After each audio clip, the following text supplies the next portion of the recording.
8 साल का एक बच्चा 1 रुपए का सिक्का मुट्ठी में लेकर एक दुकान पर जाकर पूछने लगा, क्या आपकी दुकान में ईश्वर मिलेंगे?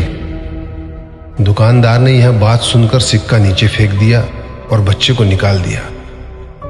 बच्चा पास की दुकान में जाकर 1 रुपए का सिक्का लेकर चुपचाप खड़ा रहा। ए लड़के, 1 रुपए में तुम क्या चाहते हो? मुझे ईश्वर चाहिए, आपकी दुकान में है। दूसरे दुकानदार ने भी भगा दिया, लेकिन उस अबोध बालक ने हार नहीं मानी। एक दुकान से दूसरी दुकान, दूसरी से तीसरी, ऐसा करते करते कुल 40 दुकानों के चक्कर काटने के बाद एक बूढ़े दुकानदार के पास पहुंचा। उस बूढ़े दुकानदार ने पूछा, तुम ईश्वर को क्यों खरीदना चाहते हो? क्या करोगे ईश्वर लेकर? पहली बार एक दुकानदार के मुंह से यह प्रश्न सुनकर बच्चे के चेहरे पर आशा की किरणें लहराई। लगता है इसी दुकान पर ही ईश्वर मिलेंगे। बच्चे ने बड़े उत्साह से उत्तर दिया, इस दुनिया में माँ के अलावा मेरा और कोई नहीं है। मेरी माँ दिन भर काम करके मेरे लिए खाना लाती है। मेरी माँ अब अस्पताल में है। अगर मेरी माँ मर गई तो मुझे कौन खिलाएगा?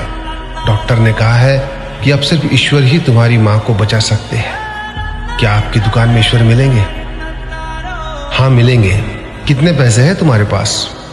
सिर्फ 1 रुपया।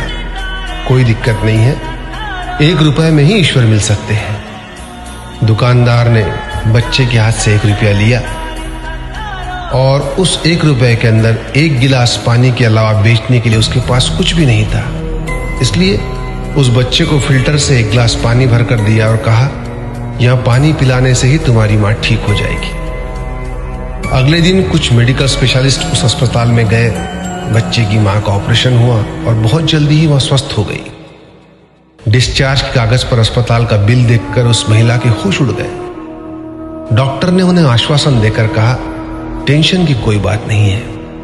एक वृद्ध सज्जन ने आपके सारे बिल चुका दिए हैं, साथ में एक चिट्ठी भी दी है। महिला चिट्ठी खोलकर पढ़ने लगी। उसमें लिखा था, मुझे धन्यवाद देने की कोई आवश्यकता नहीं है।